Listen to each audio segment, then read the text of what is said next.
जितना दरिद्र व्यक्ति हो दीपदान करने लग जाए,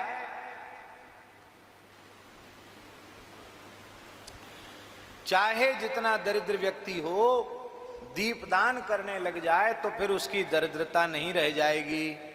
कान खोलकर सुन लो, कर्ज में परेशान हो, धंधा व्यापार नहीं चल रहा है, बड़ी परेशानी है बात बात में, तो इसी निमित्त तुलसी की सूखी लकड़ी को घी में डुबा करके और भगवान के सामने भारतीय वेद लक्षणा गाय का घी, प्रामाणिक रूप से गाय का घी हो, ऐसा घी आप दीपक जलाना शुरू कर दें भगवान के सामने। थोड़े दिन में सब संकट के बादल छट जाएंगे और बढ़िया समय आ जाएगा, ये पक्की बात है।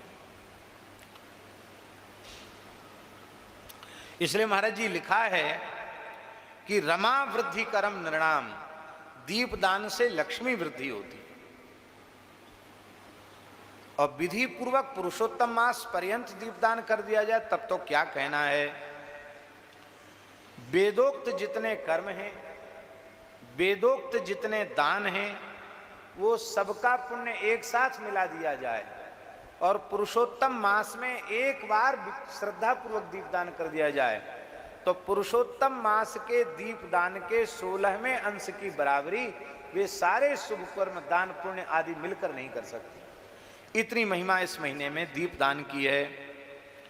संपूर्ण तीर्थों में स्नान कर ले, संपूर्ण शास्त्रों का मूल पारायण कर ले तो भी पुरुषोत्तम दीपस्य कलाम नारहंति षोडशी, पुरुषोत्तम मास में दीपदान की 16वीं कला की बराबरी नहीं होगी।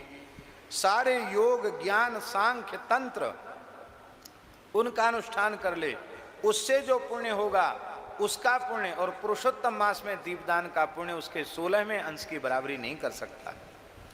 तप्त कृच्छ चांद्रायण आदि व्रत भी पुरुषोत्तम मास में किए गए दीपदान के 16वें अंश की बराबरी नहीं कर सकते। वेदों का अभ्यास, गया का श्राद्ध, गोमती का सेवन, ये भी पुरुषोत्तम दीप की 16वीं कला की बराबरी नहीं कर सकते। हजारों सूर्य ग्रहण, चंद्र ग्रहण, व्यतिपात, उनके समय जो दान पुण्य किया जाता है उसका पुण्य एक और पुरुषोत्तम मास में श्रद्धा पूर्वक किए गए दीपदान का पुण्य एक और 16वें अंश की बराबरी नहीं कर सकता है। महाराज कितने श्लोक हैं, कला नारहंति षोडशीम, कलाम नारहंति षोडशीम, बड़ी भारी महिमा। कुरुक्षेत्र, दंडकारण्य आदि सब पवित्र क्षेत्रों में घूम के आवे और पुरुषोत्तम मास में एक बार भी प्रेम से दीपदान कर ले तो भी उसकी बराबरी नहीं हो सकती। इसलिए हे मणिग्रीव, ये बड़ी गुप्त बात थी पर हमने तुमको बता दी क्योंकि तुमने हमारे प्राण बचाए तो हमें तुम्हें कुछ न कुछ तो देना चाहिए, इसलिए हम यही तुमको दे करके जा रहे हैं। तुम प्रेम से दीपदान करो।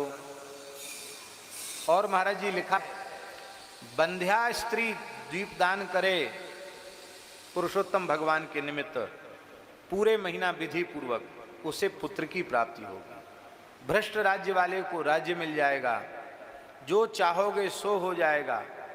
कोई विवाह के योग्य कन्या पूरे पुरुषोत्तम मास का व्रत करे और प्रतिदिन भगवान, ये भी लिखा है। विद्यार्थी को विद्या की प्राप्ति, सिद्धि की कामना वाले को सिद्धि की प्राप्ति, खजाना हमारा बढ़ जाए ऐसी किसी की इच्छा हो तो उसको खजाने की प्राप्ति, और जिसको कोई कामना न हो तो मोक्षार्थी मोक्ष मापनुयात्, मोक्षार्थी को मोक्ष मिल जाएगा। और मोक्ष भी नहीं चाहेगा तो कृष्ण प्रेम प्राप्त हो जाएगा।